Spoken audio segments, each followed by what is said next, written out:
네, 안녕하세요. 2021년 12월 6일.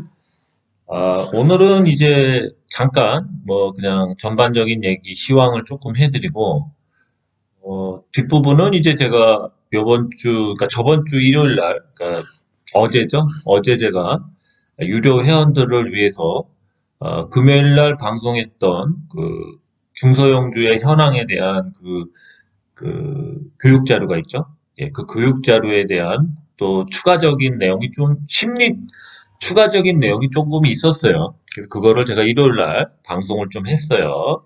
예를 들으면서, 예를 이렇게 그, 들어드리면서 했는데, 그 내용을 이 주식하면서, 그러니까 가는 주식, 다시 이제 고를 파거나 어쨌든 조정을 줬다가 다시 가는 주식의 그 심리 부분, 이 심리 부분에 대해서 좀 제가 사실은 설명이 좀 부족했어요. 그래서 이 심리 부분에 대한 거를 이제 추가로 유료 회원들한테 이제 일요일 날 방송을 했는데 그 내용도 좀 어떻게 보면 약간 중요한 내용일 수도 있어요. 주식을 앞으로 하면서 이런 경우가 굉장히 많거든요.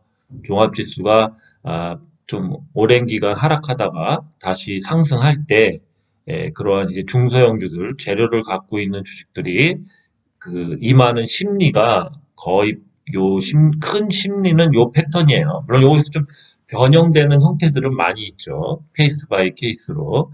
그래서 이제 그 내용을 제가 여러분들한테도 원래 유료 회원들만 공개하는 건데 이 내용은 좀 같이 공유를 해야 될 것 같아서 특별히 공유를 좀 해드리겠습니다. 그래서 지금 이제 제가 지금 좀 약간 어떤 내용에 대한 글을 쓰고 있는데 이 글을 쓰는 내용은 요 내용 조금 하고 그냥 간단하게 얘기해드리고 그 다음에 기사를 통해서 얘기해드리고 그 다음에 뒷부분은 일요일 날 어제 방송했던 그 중소형주에 대한 그런 심리에 대한 내용을 한번 그냥 시간이 되시는 분은 보시고 또 필요 없으신 분은 그냥 패스하시면 됩니다.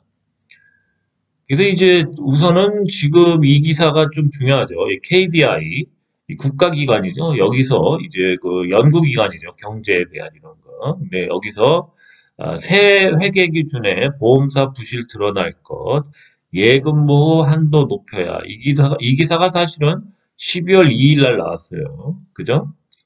그래서 지금 이제 우리가 이제 이 기사를 보시면 아시겠지만, 어, 지금 이 내년도부터 시행되죠. 그래서 이제 2023년부터 이제 본격적으로 새로운 IFRS 17, 요 RF 국제회계기준 바젤 3에서 세부 사항인 IFRS 17, 17은 뭐죠?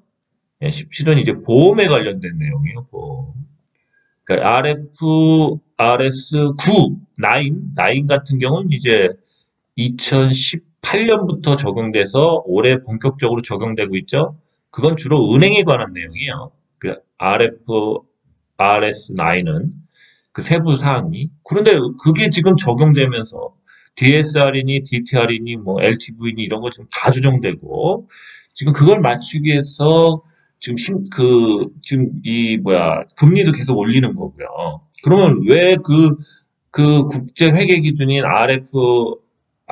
그 바젤 3 체계로 왜 가야 되냐면 우리나라가 선진국이 됐기 때문에 그래요. 이거는 큰 흐름이에요. 그래서 우리나라도 이런 외국과 이런 회계 제도를 맞춰야지만 금융거래가 이제 신뢰가 쌓여서 한다는 거죠. 그럼 이런 회계 제도의 요지는 뭐죠? 리스크 관리예요. 리스크 관리. 금융위기 미국에서도 터지고 막 계속 터지잖아요. 그죠? 몇십 년마다 한 번씩. 그래서 이런 것들을 한마디로 사전에 예방하자는 걸로 해서 자꾸 이런 시스템들이 강화되는 겁니다. 그래서 이런 시스템을 보완하는 거기 때문에 이 체계로 안 들어오면 안 돼요. 그래서 이제 이 RFRS 17을 원래는 2019년부터 하려고 그랬는데 이걸 로비를 했어요, 업계에서. 이렇게 하면 우리 다 망한다, 보험회사들이.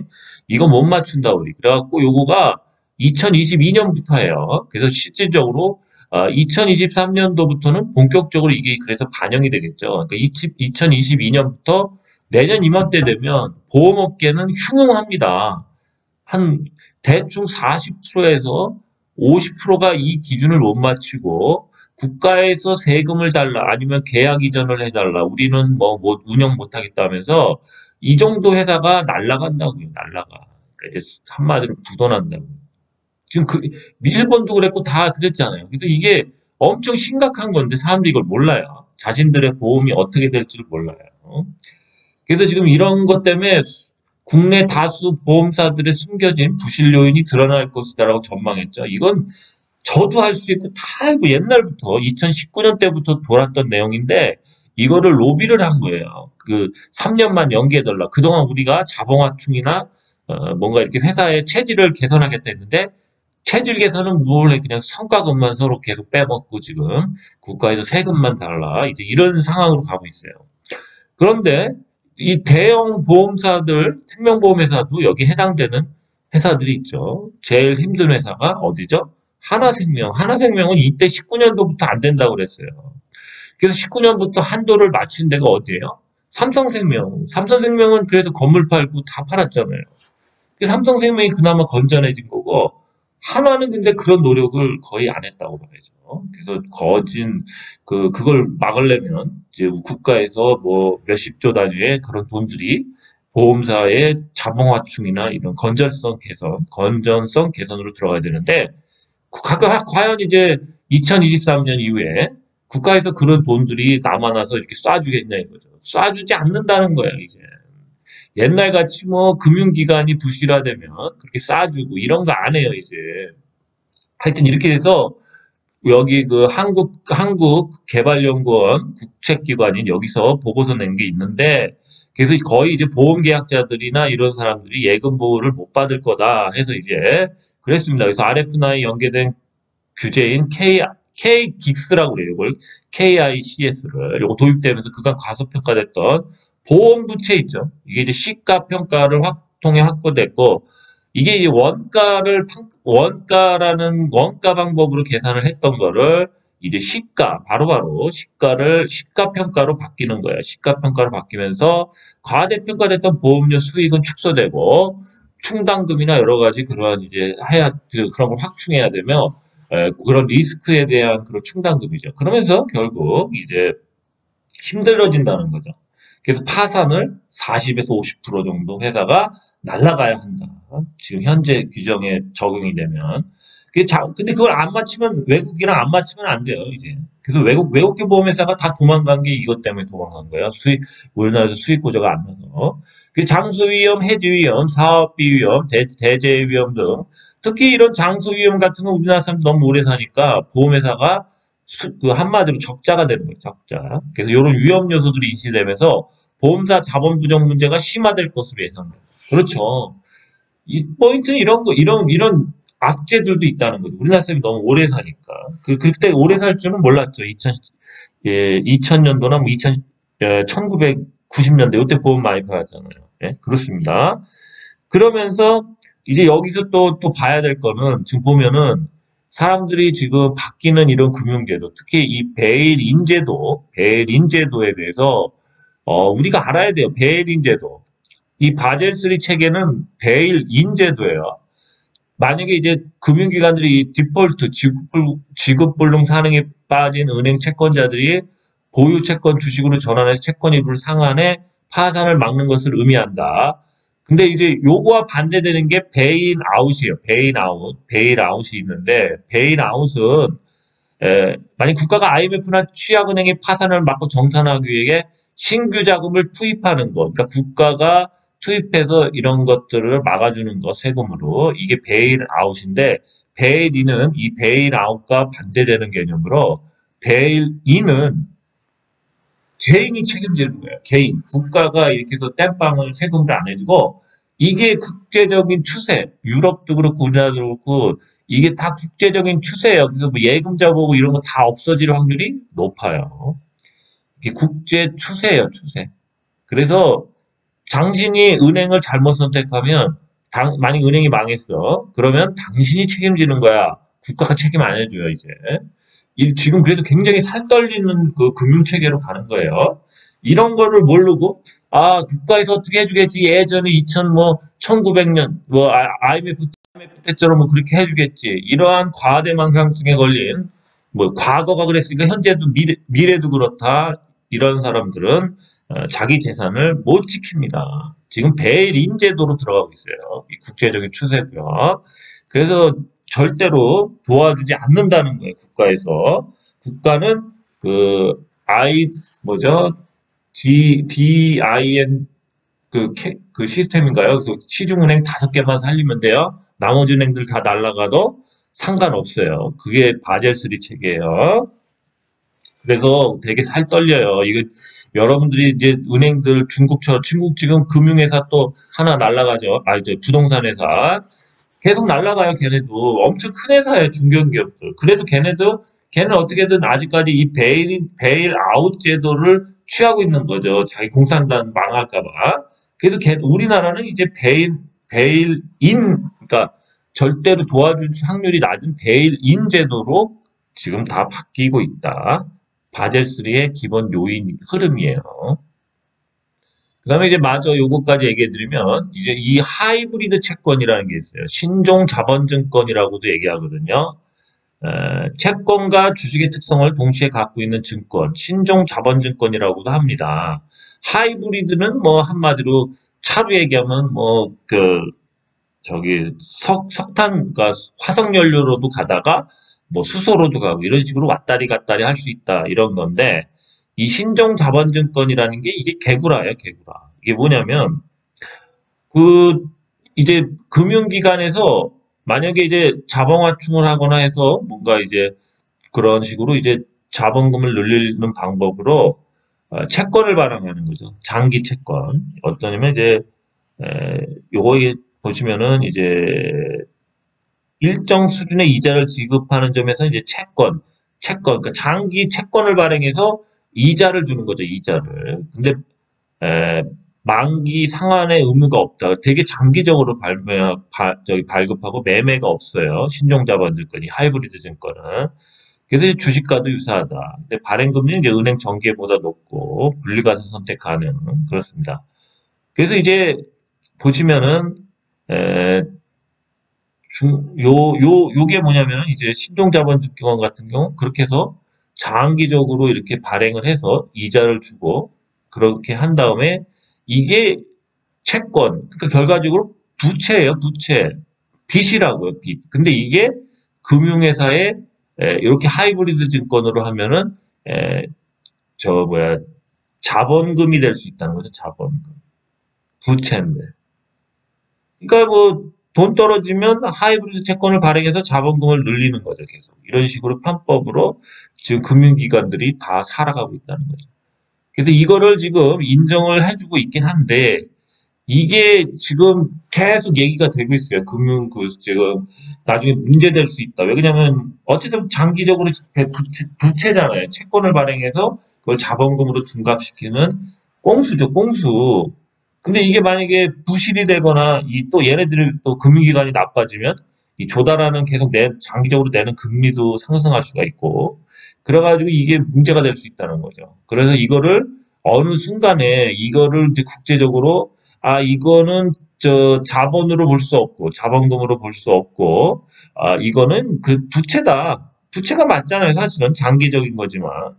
그래서 이걸 부채다 이거는 이렇게 보면은 얘네들이 하이브리드 채권으로 그 자본금을 그 뭐 15% 정도까지 지금 가능한데 그 부분이 전부 다 부채로 바뀌는 거죠. 빚으로 바뀌어요. 부채로 바뀌면서 부실화가 급속히 진행되는 거죠. 부실화가. 그렇게 되면 회계제도도 바뀌고 그러면서 엄청난 이 데미지가 오는 거죠. 그렇죠? 그래서 이 하이브리드 채권, 신종 자본증권이 이게 폭풍의 핵으로 조만간 이제 경기가 안 좋아지고 그러면 떠오를 수가 있다. 그래서 이거 되게 위험 리스크죠. 근데 계속 발행해요. 금융기관들이 돈을 벌고 뭐 지금 막대한 이익들이 나죠. 은행 같은 데도 예대 마진 이자 같은 거 해서. 근데 그거를 이렇게 뭔가 자신들이 그거를 이렇게 막 자본 확충 같은데 이제 그런 이익을 써야 되는데 이 자본 확충에다 쓰지 않고 자본 확충에 쓰지를 않고 이 사람들이 쓰는 게 어디다가 자본화충을 하지 않고 그거를 다 성과금으로 빼먹는다는 거죠. 이 사람들 급여도 되게 많죠. 그리고 뭐 성과금으로 다 빼먹는다는 거죠. 성과금으로. 그래서 깡통이 돼요. 깡통. 그 결과적으로 하이브리드 채권이나 이런 걸로 자본화충하면서 이익이 나는 거는 자본화충은 안 하고 성과금으로 다 빼먹어서 지금 금융회사가 생각보다 부실이 심합니다. 거기다 이제 점점 경기가 안 좋아지고 부실 채권들이 늘어나고 그런다면 지금 금융회사가 힘들어지는데 대체로 이제 그 시장에서 보는 거는 만약에 이제 금융시장이 내년 이맘때 되면 이제 사람들이 불안불안하죠. 그럼 먼저 좀 부실화될 수 있는 게 이제 신용금고가 제일 약한 골이죠. 그 신용금고가 이제 가장 부실화가 될 거고, 그 다음에 이제 증권도 이 문제가 저 PF 대출 이런 데 들어간 돈도 많고, 그, 아파트 이런 거 건설할 때, 쏴주는 돈 있죠? 그 보증서 준 돈도 많고, 그래서 증권회사가 엄청 부실화될 겁니다. 그리고 증권회사도 역시 하이브리드 채권, 후순위채라고도 하고, 신종자본증권을 많이 발행했죠. 그 다음에, 이제 보시면, 좀 전에도 봤지만, 이제 보험도 보험은 정말 신중해야 돼요. 이거 해약환급금 기준 5천만 원까지 보장인데 보장성 보험은 얼마 안 나오죠. 그래서 그거가 해약환급금이 돼봤자 뭐 원금에 나입한 거 뭐 10년 나입해도 10% 나오나?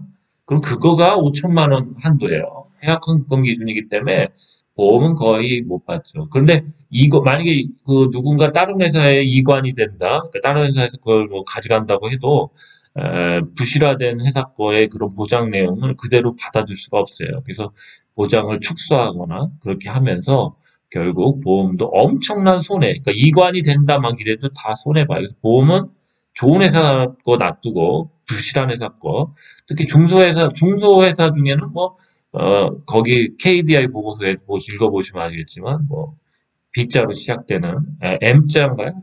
하여튼 뭐 그런 회사들, 위험하다. 그렇게 거기 거의 부도날 거다. 이제 그런 회사는 아예 거의 다 한두 개 이렇게 올려놨더라고요. 그래갖고 그 다음이 이제 은행이에요. 은행은 그나마 이제 대출이자가 계속 올라갈 테니까 내년 이맘때 되면 은행이자가 예대 마진 10% 정도를 보고 있죠. 그래서 지금 중요한 건 또 우리나라 중국도 뭐 무너지고 있지만 우리나라 지금 부동산 서울 쪽 외곽이 지금 아파트 값이 뭐 1억이 빠졌느니 막 계속 흉흉하죠. 매수 심리는 이제 똑 떨어지고.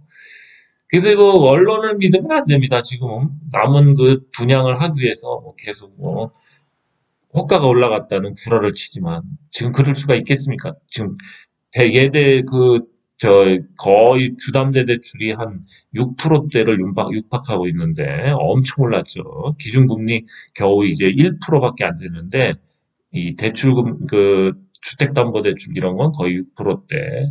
내년 되면 내년 이맘때는 지금 10%대를 예상해요. 왜 그러냐면 내년에 기준금리를 3번 이상 오르기가 거진 확정돼 있죠. 네, 그렇습니다. 내년 이 대출자들은 이제 죽음으로 가는 거예요. 그래서 은행은 가장 나중에 망해요. 이익이 증가하다가 갑자기 부실채권. 은행이 만약에 이게 10억짜리 집이 있는데 이거를 원금 2억하고 대출 8억을 해서 샀다고 생각해 봅시다. 30대가. 그런데 이 집값이 계속 한 3년 서서히 떨어지겠죠. 그러니까 3년에서 4년 사이에 만약에 한 6억까지 떨어진다 생각하면 문제가 뭐냐면 이 대출금 8억보다도 이 집값이 싸지죠. 그러면 언제죠? 한 2년, 그러니까 2023년, 3년부터는 금리를 올리는 금리도 올리니까 이제 내는 돈도 늘어나서 힘들지만 이 집 담보물에 대한 가치가 6억으로 하락할 확률이 높습니다. 그렇게 되면 심한 경우는 5억까지 빠지겠죠. 아니 그렇게 빠진다면 2년 후에 그러면 원금 상환이 들어오는 거예요. 이게 이제 대출이 대출이 아니라 경매 폭등이 되는 거예요. 경매 폭등. 왜 그러냐면 원금 상환 이게 그 담보 가치가 이 집값이랑 가까워지면, 그러니까 8억대 가까워진다면 10억에서 2억 빠지는 거예요. 그 가까워질수록 원금 상환, 원금을 갚으라는 얘기가 나오죠. 그래서 이때부터 마틴이 가는 거예요. 그러니까 사실은 대출 금리 올리는 거는 큰 게 아닌데, 집값이 빠지면서 이 역전세처럼 이런 하여튼 대출이 더 커지면 원금 상환이 들어오는데 이게 뭐 1억 갚아라, 1억 5천 갚아라. 갑자기 그런 게 오면 그 돈, 목돈을 어떻게 마련하냐고요. 대출금 갚기도 빠듯한데. 그러다 세 번 연체하면 그때부터 경매 진행에 들어가요. 그래서 뭐 한 6개월에서 1년 안에 뭐 자꾸 뭐 무슨 이렇게 뭐 보내죠. 나중에 딱지 붙이고 그 기간이 이제 한 1년 기르면 하여튼 1년 안에 그게 다 이루어져서 그냥 싹 뱉어내고 빚만 이빠이지거나 신용불량자나 뭐 그렇게 되는 거죠. 심하면 주민등록 말소 뭐 이런 것까지 될 수도 있겠죠. 그래서 사람들은 지금 함정에 빠졌다는 거죠. 다달이 내야 되는 다달이 내야 되는 이자의 부담은 상승하죠. 예. 이게 거의 포획된 거예요. 이렇게 상승하고 집값이 하락한다. 만약에 상승까지는 아니고 그대로 유지만 되는데 하락했을 때는 나중에 이 원금 상환에 의해서 집값이 당장 20%만 떨어져도 이런 원금 상환을 못했을 경우에 결국은 대출과 경매, 경매가 급증하죠. 경매가 급증하면 이 물량을 누가 사주냐 이거죠. 경기도 안 좋은데. 경기가 좀 안 좋아질 거라는 건 다 예상되죠. 그죠? 그럼 결국 이 급증한 경매 물건이 언제까지 소화될까요? 그럼 누가 아파트 신규로 사겠습니까? 결국 그러면서 건축 산업이나 이런 것도 건설 산업도 다 아웃되는 거고 돈도 또 없어지니까 소비도 죽고 당연히 그렇죠. 그래서 더블 딥이 오는 거예요. 예, 더블 딥이 오는 겁니다. 소비도 침체가 되겠죠, 침체. 그죠? 이거는 정말 초등학생도 아는 거예요. 그래서 요번 이 집값이 떨어지면 이런 엄청난 시나리오가 나오면서 빚잔치를 하는 거다, 빚잔치. 빚잔치를 하기 전에, 한마디로 말해서 이제 포획을 시킨 거다. 20, 30대, 40대 초반까지 이런 집은 하나 한국에서 있어야 되지 않냐. 집은 한국에서 하나 있어야 돼요, 평생. 근데 집값이 오르지 않고 당신이 산 집이 가장 꼭지에 샀다면 어떻게 될까요? 가장 꼭지. 사람들이 그 이면에 있는 말을 못 알아들어. 그러면 안 된다니까 복합적인 생각을 하셔야 돼요. 당신이 산 게 집은 하나 있는 게 맞아. 근데 당신이 산 게 가장 꼭지에 샀어. 그래서 집값이 하락하는 국면에 들어서겠다. 우리나라는 그리고 도시경제학으로도 도시가 생로병사를 했을 때 도시경제학적으로 봤을 때 도시가 다 뭐랄까 이제 성장을 해서 이제는 모든 그런 제반시설, 하수도나 여러 가지 전기시설부터 이런 게 건물들이 노후화되는 그런 이제 도시 경쟁력이 떨어지는 그게 서울 중심부터 뭐 미아리부터 해서 뭐 쫙 그런데 다 밀고 도시 재생을 안 하면 그 하수구 냄새 나고 이러는데 집값이 오르겠냐 이거죠. 도시 경쟁력, 도시 경제학으로 봤을 때도 도시 경제학이라고 그래야죠. 경제학으로 봤을 때도 서울이라는 도시, 특히 이 수도권, 물론 이제 신도시는 조금 차이가 있을 수 있지만 이런 신도시는 또 재반 시설이 만들어지려면 또 시간이 많이 필요하죠. 그래서 이제 그런 구도심은 슬레마를 겪을 수밖에 없는 그런 상황인데 마지막 폭죽을 터뜨린 거죠. 슬레마. 그래서 결국 포획된 거죠. 그래서 이제 이 빚잔치에 살아남는 생존의 얘기가 된다는 거죠. 그리고 지금 전쟁을 한다, 뭐 우크라이나와 러시아가 왜 그러겠습니까? 전쟁을 하면 뭔가 무기가 소진되고 그러죠. 그래서 전쟁이 굳이 그렇게 또 경제적인 부분에서 승자는 전쟁을 함으로써 얻는 게 또 있을 수 있겠죠. 예, 그리고 또 불경기를 탈출하는 요소가 될 수도 있겠죠. 하여튼 지금 그렇게 복잡하게 돌아가면 악재가 겹쳐 있는데 주식을 떠나서 자신의 가정을 지켜야죠. 빚잔치. 빚을 줄여라 계속 얘기를 했죠. 그래서 이게 집이 하나 있는 건 좋은데 가장 꼭지에 샀기 때문에 집값은 하락할 거다. 그러면 그 하락에서 과연 대출받은 그러한 그거 이상의 가치를 할 수 있을까 이제 생각을 해봐야죠. 네. 집값은 뭐 1, 2억 떨어지는 게 문제가 아니에요. 나중에 떨어지면 뭐 몇 억, 심지어 10억 단위까지도 빠질 수가 있기 때문에 비싼 집은. 그래서 이제 그 원금 상한이라는 그런 아주 엄청난 리스크가 있죠. 예, 여기까지 얘기하고요. 그래서 제가 요 내용을 좀 지금 글을 쓰고 있어서 좀 여러 사람들한테 좀 내년도에 이런 보험부터 이런 거 조심해야 된다 이런 걸 알리려고 하는 건데 뒷부분에는 이제 좀 약간 길지만 편집해서 이제 일요일 날 했던 그 내용을 잠깐 올려드리겠습니다. 예, 그 오늘도 좋은 하루 되시기 바랍니다. 감사합니다.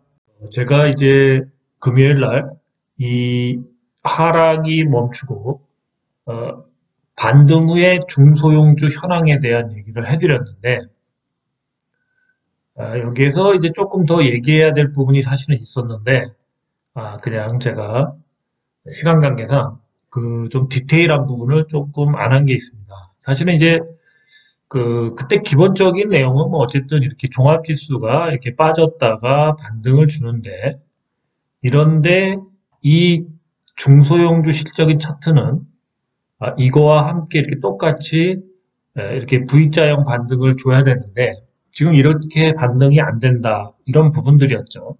그래서 여기서 이제 패턴이 뭐 1번 V자 반등, 2번 횡보 또는 약상승 또는 세 번째로 한 단계 더 하락 후 상승 또는 횡보 또는 네 번째 끝없는 하락 뭐 이런 부분들이 있었는데요.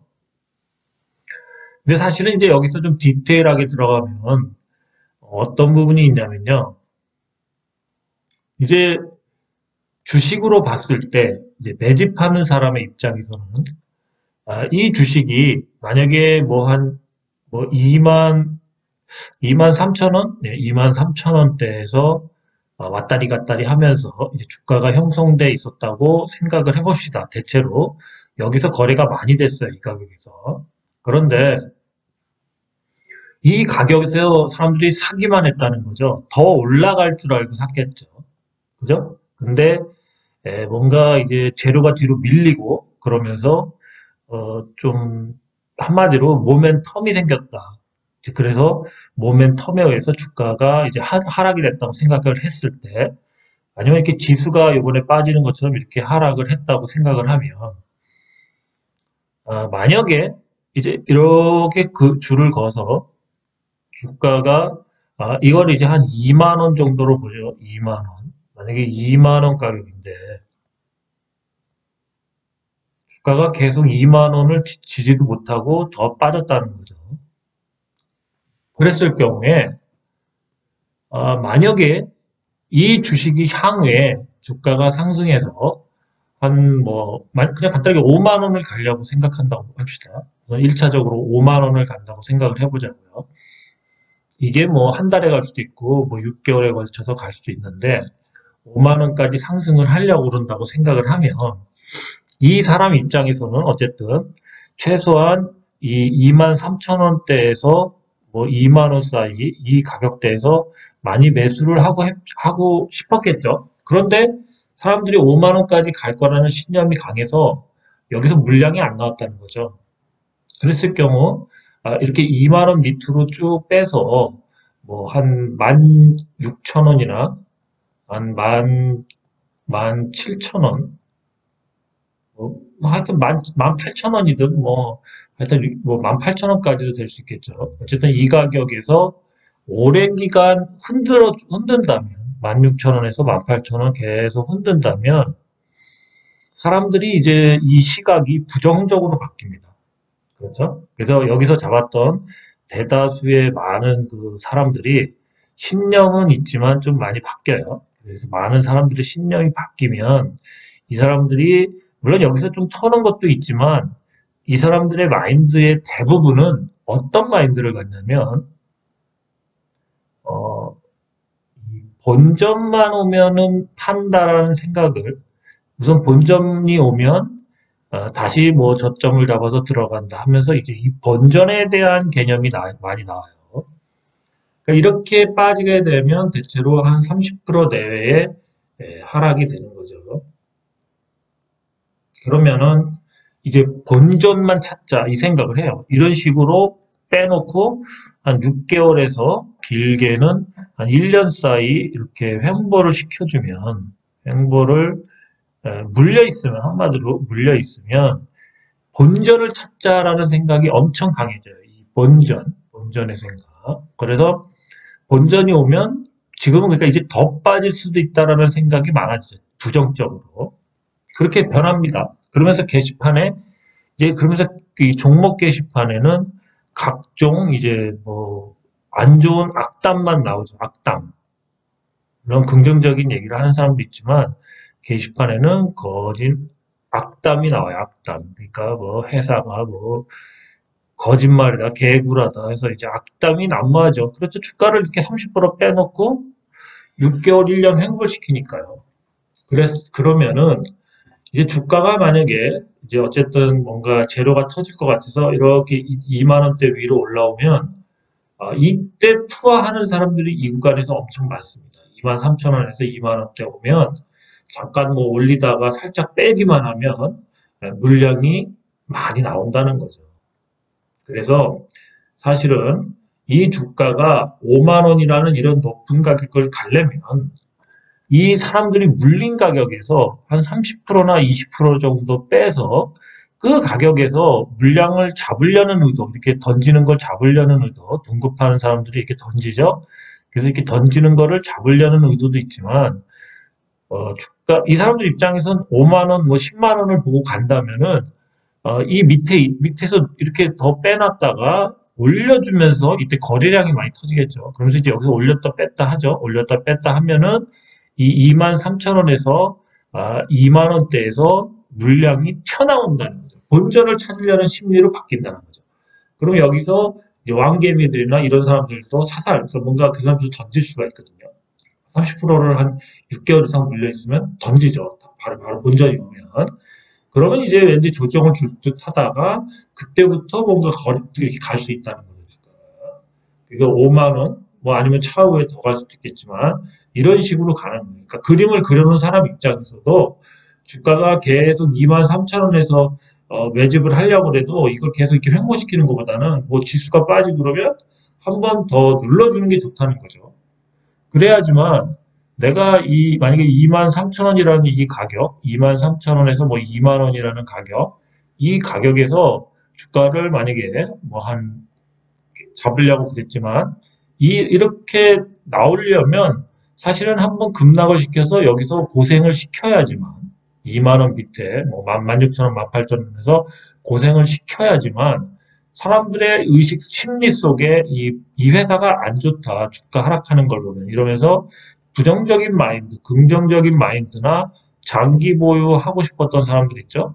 이런 마인드를 우선은 본전부터 한번 차리자라는 이런 본전을 찾고 싶어하는 이런 마인드를 여기다 심어주는 거죠. 이 기간 동안 여기 16,000원에서 18,000원 정도에서 계속 흔들면서 그렇게 되는 거죠. 그러면은 처음에 샀을 때 먹었던 신념들, 그리고 그러한 긍정적인 생각과 장기적인 생각들이 불안과 지수가 떨어지고 뭐 이러니까 이게 다 안 좋은 부정적인 이미지로 바뀌고요. 그리고 단기적인 그러한 시세를 쫓아가자, 우선은 털자 이런 식으로 마인드가 바뀐다는 거죠.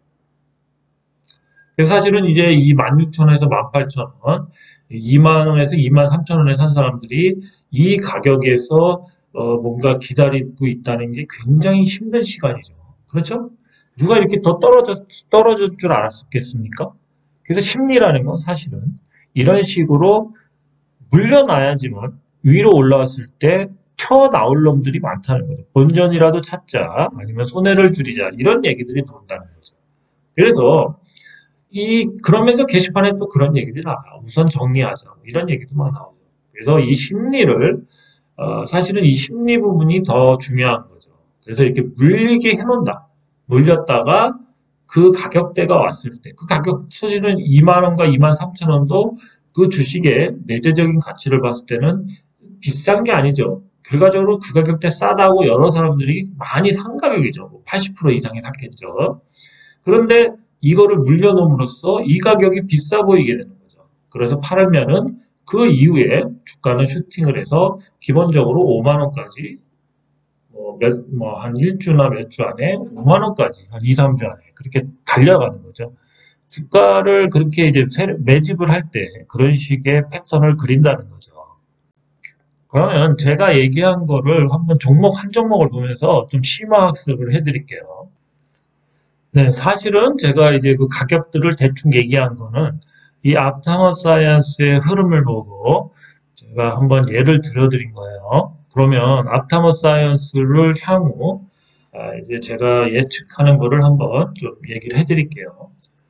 이 앞타머 사이언스 같은 경우도 보시면 거의 이제 2만 원대, 2만 원대 위에서 공모가는 2만 5천 원인가 그랬죠. 그래서 이 가격대에서 거의 다 물렸어요. 그죠? 거의 물려 있죠. 여기서 다 물려 있습니다, 지금. 이렇게 물려 있죠. 물려 있는데 그렇다고 여기서 사람들이 개인들이 많은 그 매수를 했어요, 매수. 지금 여기 보니까 제가 이제 여기 그 종토방 말고 또 이런 방 같은 데 가면 왕개미들이 꽤 많아요. 그러니까 몇만 주씩 이런 식으로 산 사람들이 있더라고요. 꽤 많더라는 거죠.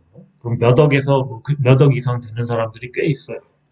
그럼 이렇게 매수를 이 구간에서 했다는 거죠. 물론 이 사람들은 여기서 더 상승을 하겠다. 그렇죠? 최소한 뭐 5만 원, 10만 원 보더라고요. 5만 원에서 향후 10만 원까지 이제 이런 식의 목표가를 보고 여기서 이제 왕개미들, 개미들도 많이 샀어요. 그런 세력도 샀다고 하겠죠. 그런 다음에 이제 이 구간, 이렇게 지금 물려져 있는 구간을 지금 이렇게 가고 있습니다. 그래서 한 17,000원대 전후로 지금 계속 왔다리 갔다리 하고 있죠. 물론 여기서 더 빠질 수도 있겠죠. 자, 이렇게 가다가 뭔가 이제 좋은 호재가 나올 것 같아요, 만약에. 아니, 뭐 기술이전이든 뭐 뭔가 나온다고 봅시다. BBB 추가가 뭐 다시 계약이 된다던가 뭐 그런 걸 예상을 해보면 이렇게 빼놓은 다음에 이제 여기서 이렇게 올리게 됐다가 다시 뭐 올리면 뭐 분명히 이렇게 올렸다 또 이렇게 빠지고 이렇게 되죠. 그래서 이런 식으로 한번 올렸다가 빠지면 이런 빠지는 이런 구간에서 여기서 이제 본전을 찾겠다라는 사람들이 나와요. 본전. 이거는요, 지금 웬만한 주식들이 다 이런 시스템으로 운영이 되고 있어요. 심리적으로. 본전을 찾겠다라는 사람들이 나온다고요. 이 사람들이 나오면 여기서 얘네들은 이렇게 한번 여기서 이렇게 흔들어주면은 이렇게 흔들면은 이때 매집 이 기간 동안 매집하는 효과보다 이때 매집하는 효과가 이때 매집하는 효과가 훨씬 효과가 좋다. 더 매집이 잘 된다는 거죠. 그러니까 탈락하는 개미들이 많아진다는 겁니다. 효과가 좋다는 겁니다. 그렇죠? 이렇게 한번 물려서 한 달이든 두 달 정도만 이렇게 횡보시켜주면 그러면은 올리면 본전 찾자 하고 이제 이 본전이라는 마인드가 여러분들을 좌지우지하기 때문에 기존에 5만 원, 10만 원 간다는 거는 약간 이제 머릿속에서 좀 지워지는 사람들이 꽤 돼요. 그러면 이제 이게 주시장도 안 좋아서 못 가고 뭔가 문제가 있구나 게시판에서 얘기하는 것처럼 그런 식으로 얘기해서 결국 여기서 일정 부분 매집이 다시 된다면 그 다음에 이제 상승을 한다 이렇게 보는 게 맞죠.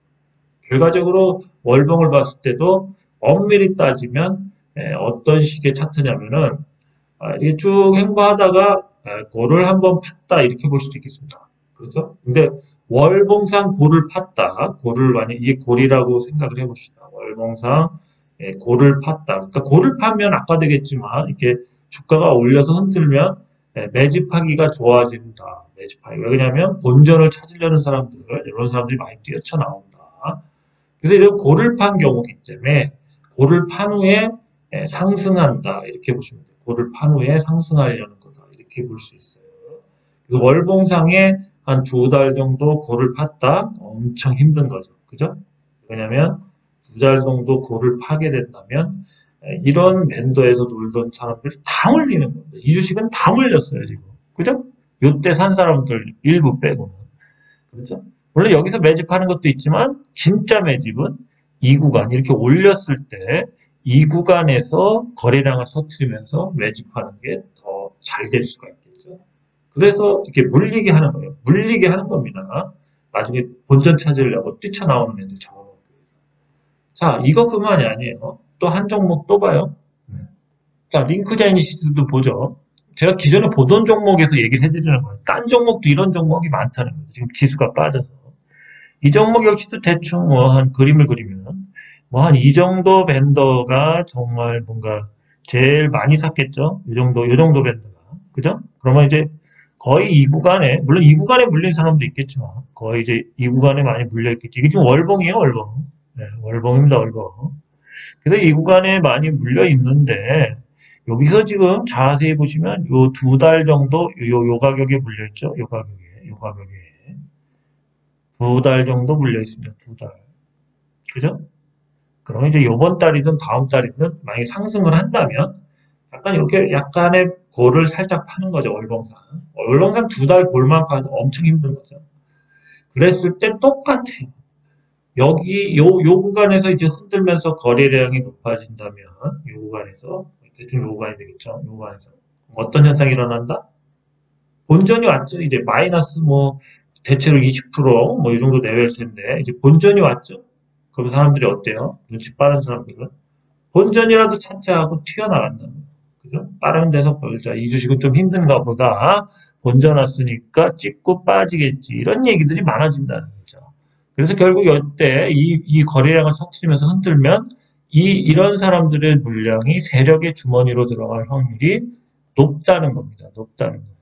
그래서 이게 고를 파는 이유 중에 하나가 월봉상 고를 파는 이유 중에 하나가 이렇게 장기간 거래됐던 이 밴더의 하방을 이탈함으로써 극도의 공포감을 주는 것도 있고 그러면서 매물을 받을 수도 저가에 받을 수도 있지만 올라왔을 때도 사실은 매물이 더 잘 튀어나온다. 그렇죠? 본전이 되면 우선 털잖아요, 사람이. 그게 더 강해지죠. 그죠? 더 떨어질까 봐. 예, 그래서 심리적으로 그러한 거를 이용하는 거죠. 심리에 대한 부분, 이 부분을 얘기를 사실은 했었어야 돼요. 왜냐면 지금 가려는 주식들은 이게 고를 여기서 고를 이렇게 팠다가 다시 열로 올라오거든요. 근데 여기서 이 중수나 조금 못하 주식을 좀 잘 못 보는 분들은 우선 턴다는 거죠. 그죠? 털죠. 리스크 관리, 뭐 지수 빠지면 어떡하냐 해서 턴다는 거죠. 그런데 정말 상승을 하려면 이 구간에서 잡은 다음에 어느 정도 물량이 더 잡히면 그 이상 지금 이게 이제 출발점이 만약에 7,000원대부터 한다면 이것도 한 14,000원 이상을 바라보고 가는 게 맞는 거죠.